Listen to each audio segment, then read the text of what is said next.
My Side of the Mountain, Chapter 10. How a Door Came to Me. One morning before the wood pewees were up, I was smoking a mess of fish I had caught in the stream. When I caught more than I could eat, I would bone them, put them on a rack of sticks, and slowly smoke them until they dried out. This is the best way to preserve extra food. However, if you try it, remember to use a hardwood. Hickory is the best. I tried pine on the first batch and ruined them with black tarry smoke. Well, it was very silent. Then came a scream. I jumped into my tree. Presently I have enough nerve to look out. Baron Weasel, I said in astonishment. I was sure it was the same weasel I had met in the trap. He was on the boulder in front of the hemlock, batting the ferns with his front feet and rearing and staring at me. Now you stay right there, I said. Of course, he flipped and came off the rock like a jet stream. He was at the door before I could stop him, and loping around my feet like a bouncing ball. You look glad all over, Baron. I hope all that friskiness means joy, I said. He took my pants leg in his teeth, tugged it, and then rippled softly back to the boulder. He went down a small hole. He popped up again, bit a fern nearby, and ran around the boulder. I crept out to look for him. No weasel. I poked a stick in the hole at the base of the rock, trying to provoke him. I felt a little jumpy, so that when a shot rang out through the woods, I leapt a foot in the air and dove into my hole. A cricket chirped. A catbird scratched the leaves. I waited. 1 enormous minute later, a dark form ran onto the meadow. It stumbled and fell. I had the impression that it was a deer. Without waiting to consider that I might be running toward, I burst to the edge of the meadow. No one was in sight. I ran into the grass. There lay a dead deer. With all my strength, I dragged the heavy animal into the woods.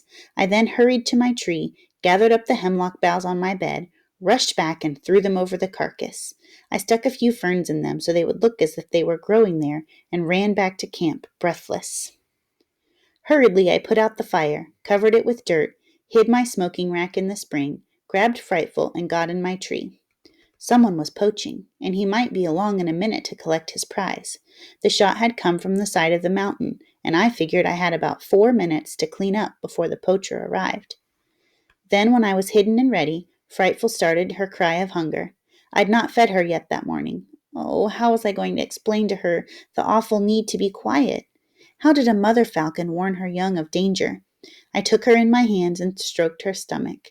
She fought me, and then she lay still in my hand, her feet up, her eyes bright. She stiffened and drooped. I kept on stroking her. She was hypnotized. I would stop for a few moments. She would lie still, then pop to her feet. I was sure this wasn't what her mother did to keep her quiet, but it worked. Bushes cracked, leaves scuttled, and a man with a rifle came into the meadow. I could just see his head and shoulders. He looked around and banged toward the hemlock forest. I crawled up on my bed and stroked the hungry Frightful. I couldn't see the man from my bed, but I could hear him. I heard him come to the tree. I could see his boots. He stopped by the ashes of the fire and then went on. I could see my heart lift my sweater. I was terrified. I stayed on the bed all morning, telling the fierce little bundle of feathers in my hand that there was deer meat in store for her if she would just wait with me. Way down the other side of the mountain, I heard another shot. I sure hoped that deer dropped on the poacher's toes and that he would go home now. At noon, I went to my prize. Frightful sat beside me as I skinned and quartered it. She ate deer until she was misshapen. I didn't make any notes as to how long it took me to do all the work that was required to get the deer ready for smoking and the hide scraped and ready for tanning, but it was many, many days. However, when I sat down to a venison steak, that was a meal. All it was venison. I wrote this on a piece of birch bark. I think I grew an inch on venison. Frightful and I went to the meadow when the meal was done, and I flopped in the grass. The stars came up, the ground smelled sweet, and I closed my eyes. I heard pip, pop, pop, pop. Who's making that noise? I said sleepily to Frightful. She ruffled her feathers. I listened. Pop, pip. I rolled over and stuck my face in the grass. Something gleamed beneath me, and in the fading light I can see an earthworm coming out of his hole. Nearby another one arose, and there was a pop. Little bubbles of air snapped as these voiceless animals of the earth came to the surface. That got me to smiling. I was glad to know this about earthworms.